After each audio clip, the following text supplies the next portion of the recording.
I never thought I would move back to Cedar Ridge.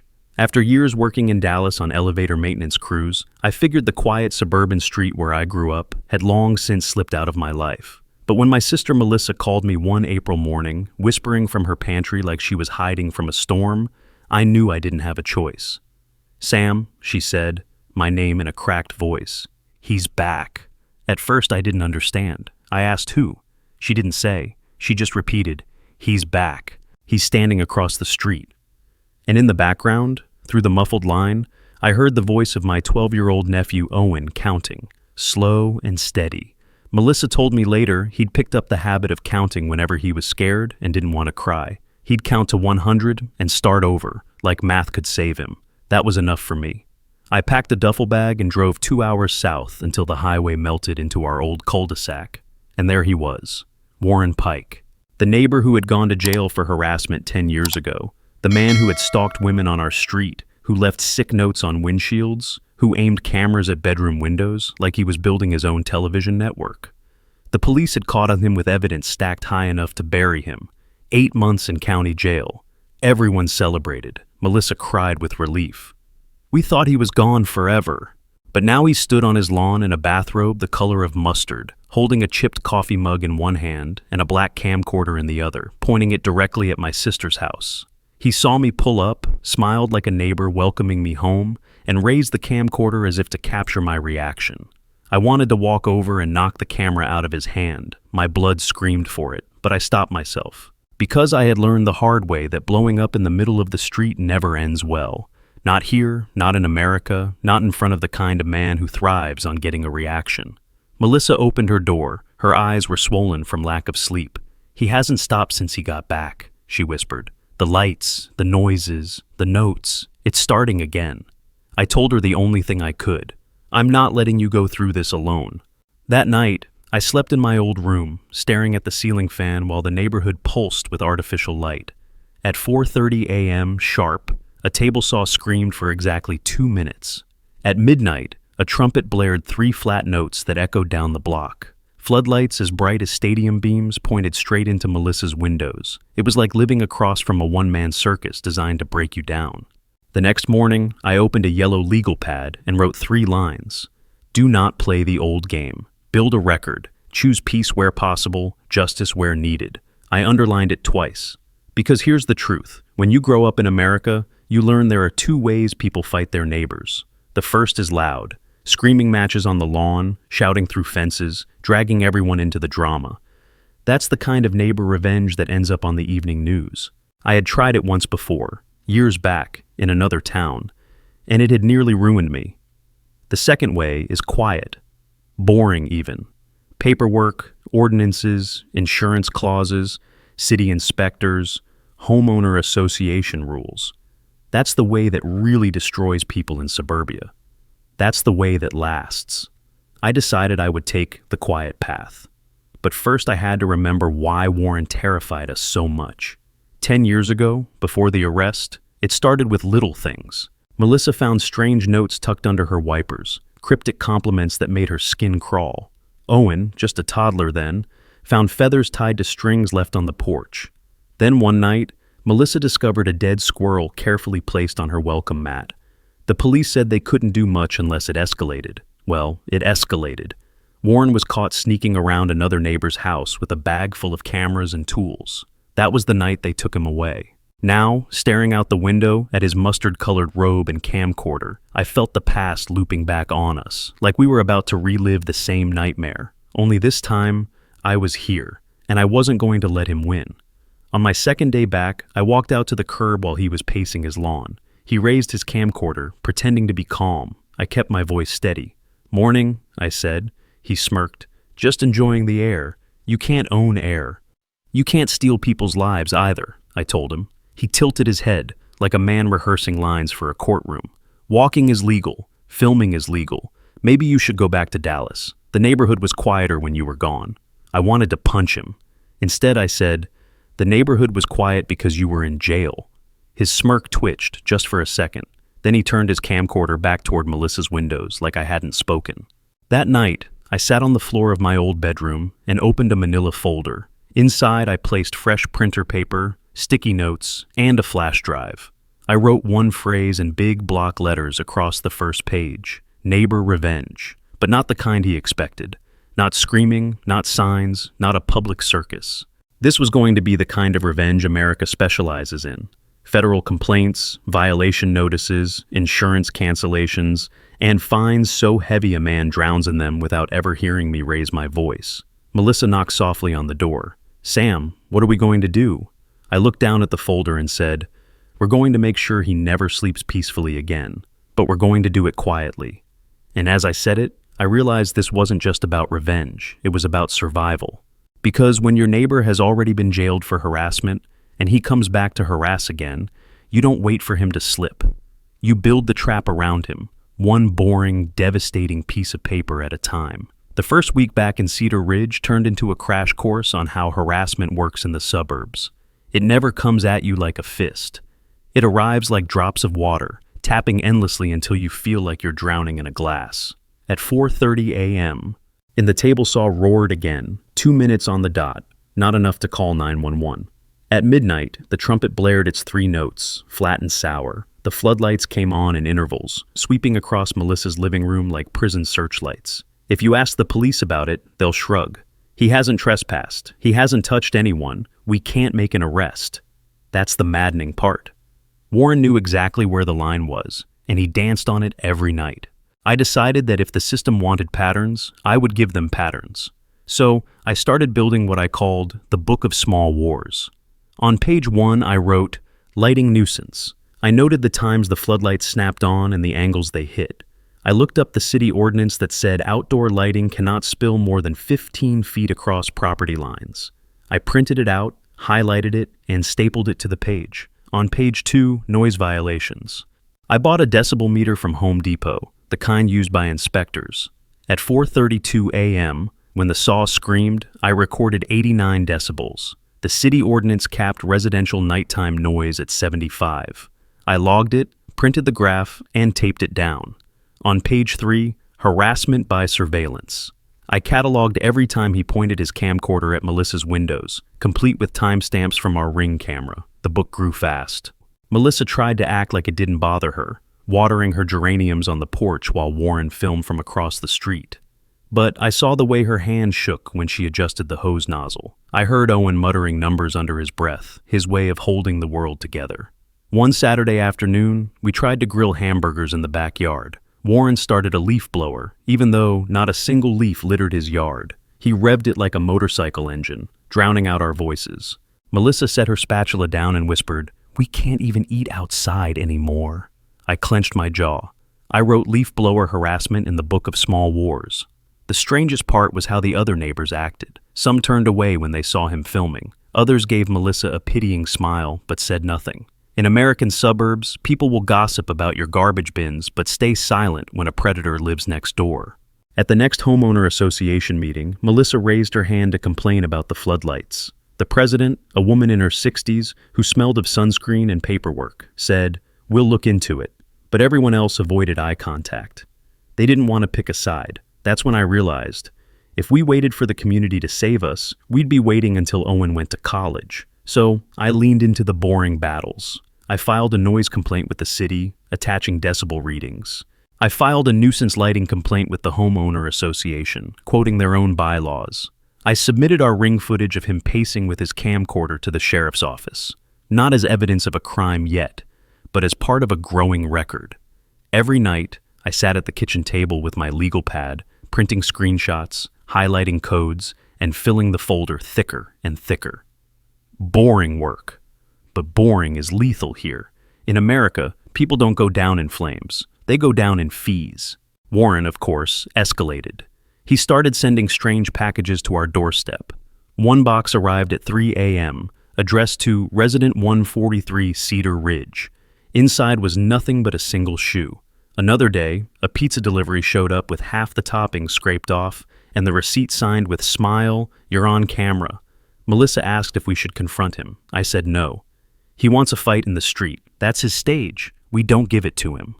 Instead, I logged each delivery, photographed it, and added it to the book. One evening, I found Owen staring out the window at Warren, who was standing under his floodlight tower, writing in a notebook. "What's he doing?" Owen asked. "He's timing us," I said. "Why?" "Because he wants to feel like he controls us." "Does he?" I looked at my nephew. "Not anymore.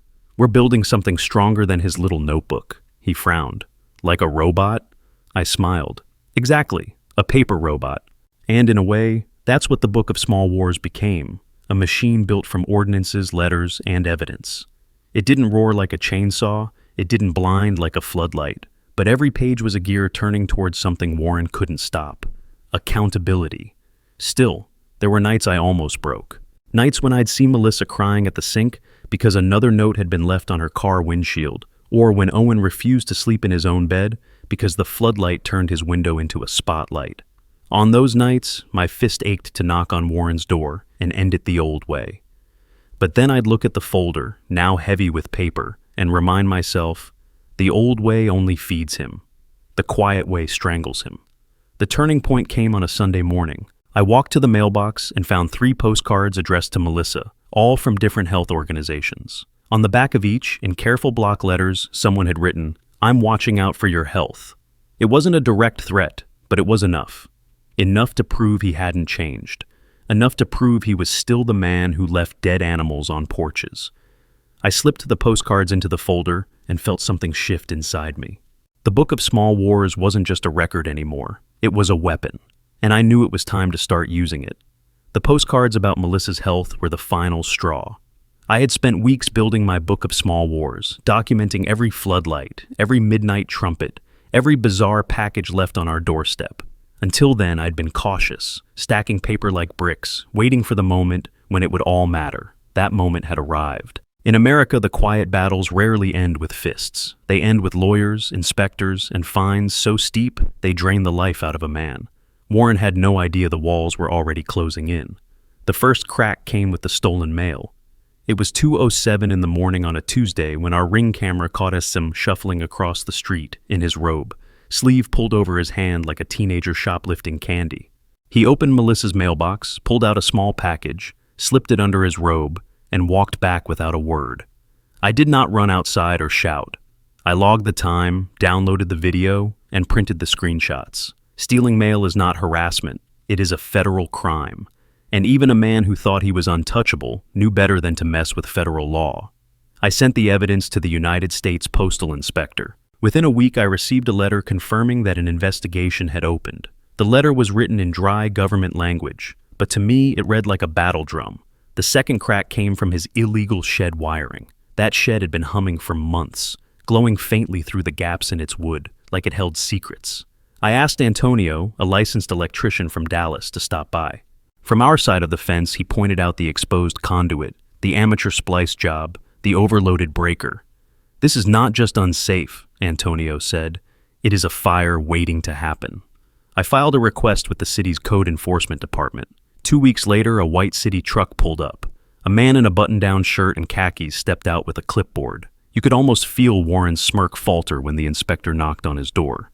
Neighbors gossip about a lot of things, but nothing makes a suburban man sweat faster than a clipboard backed by city law.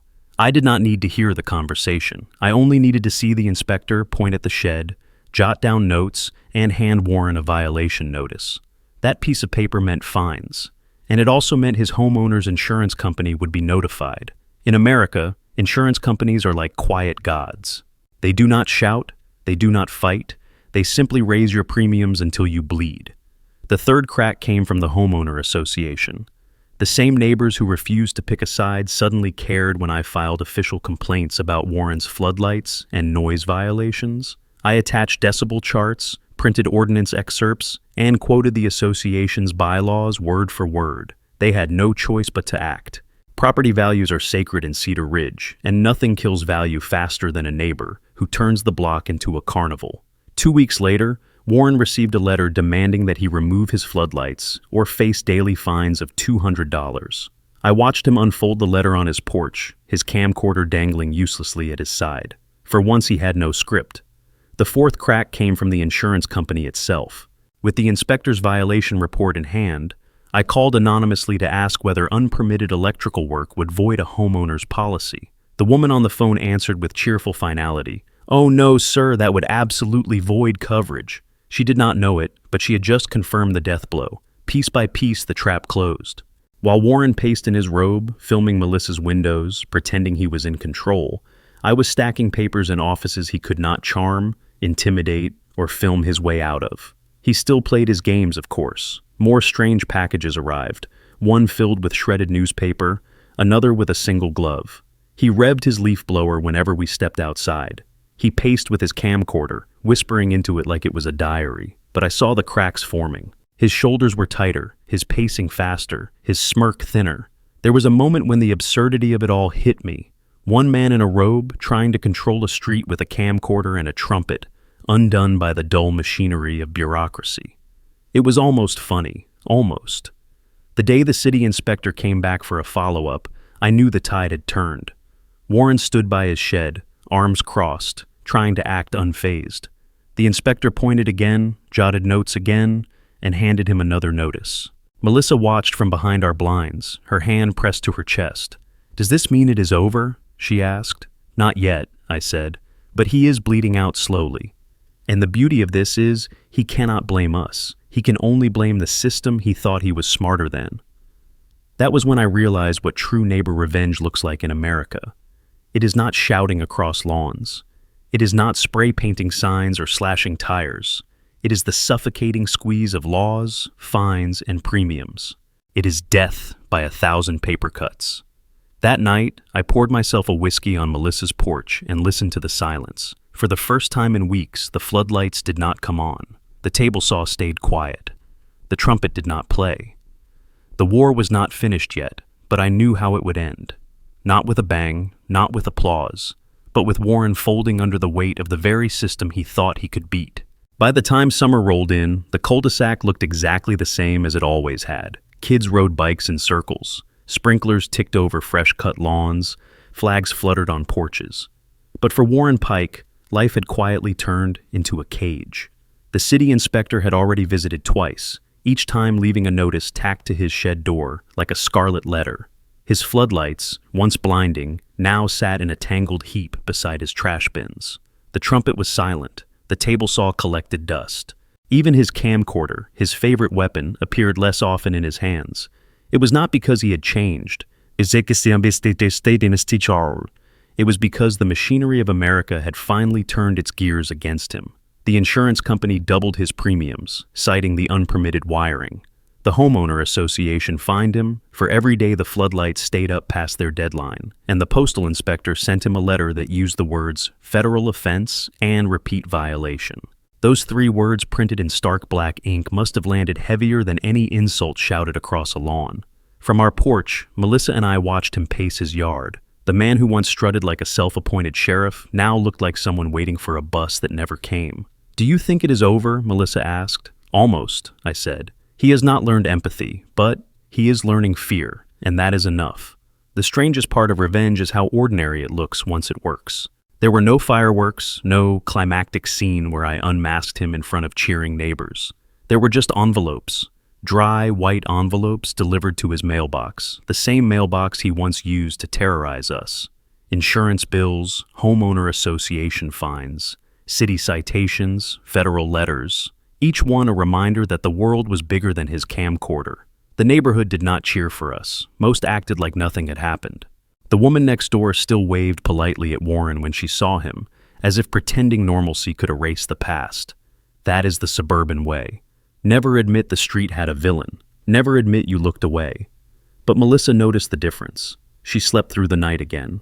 She cooked dinner without flinching at every sound outside. She sat on her porch swing one evening with a glass of sweet tea, and when Warren stepped outside, she did not retreat. She simply rocked back and forth, claiming the space he had stolen. That was enough for me. I will not lie. Part of me enjoyed watching him squirm. One afternoon, I saw a tow truck idling in front of his house. His pickup had been reported for expired tags. The driver strapped it up and hauled it away while Warren stood helpless, his robe flapping in the hot wind. I had not made the call, but I could not help smiling at the poetic timing. Another time, the homeowner association sent workers to trim his overgrown hedges and billed him $300. I saw him argue with the landscaper, camcorder shaking in his hand, but it did not matter. In this neighborhood, the association is not a suggestion. It is a silent army. The man who once tried to control our lives with noise and lights was now the one being controlled by fines, by bills, by rules he thought did not apply to him. That is what neighbor revenge really is here. Not fists, not fireworks, just paperwork squeezing until the bully's lungs collapse. Owen put it best. One night he asked, "Uncle Sam, did we beat him?" I thought about it. Beat him? No. We did not beat him like a rival in a fight. We just stripped away the illusion that he was untouchable. I said, "We did not beat him, kiddo. We just reminded him that even the loudest person in the neighborhood still has to follow the rules." He nodded, satisfied, and went back to his homework. Weeks passed. Warren became less visible. He still paced his lawn, but without the robe, without the camcorder. He mowed his grass at noon like everyone else. He no longer followed Melissa to Walmart or left cryptic notes. He was not cured. Men like him do not change, but he was cornered, and that was enough. The irony was not lost on me. He had spent years weaponizing the tools of suburbia, floodlights, mailboxes, bylaws, to harass. In the end, those same tools turned against him. He thought he owned the script, but the final act belonged to us. One evening, as the sun dipped low, I sat on the porch with Melissa. She asked, "Do you ever wish you had just gone over there and knocked him out, settled it the old way?" I shook my head. That would have given him exactly what he wanted, a spectacle, something to film, to twist, to replay. What did we give him instead? Silence, I said. The one thing he could not handle. She smiled, slow and tired. The story could end there with peace reclaimed, but I have learned something about American neighborhoods. Peace is never absolute. It is negotiated, maintained, held together by unspoken agreements and the constant hum of sprinklers. That is what makes neighbor revenge both satisfying and hollow. You do not get the cinematic ending. You get a Tuesday night so quiet you can hear a kid turning a page in his book. You get a neighbor across the street paying fines instead of blasting a trumpet. You get silence, and silence feels like victory. So what do you do when your neighbor once jailed for harassment comes back and starts again? You do not give him the stage. You do not shout. You do not humiliate yourself trying to humiliate him. You build a file. You let the city inspector knock on his door. You let the insurance company bleed his wallet. You let the homeowner association remind him who really runs the block. And slowly, steadily, you make him realize that the game he thought he was playing is already over. That is neighbor revenge. Not fire, not fists, but a slow suffocation until all that is left is silence.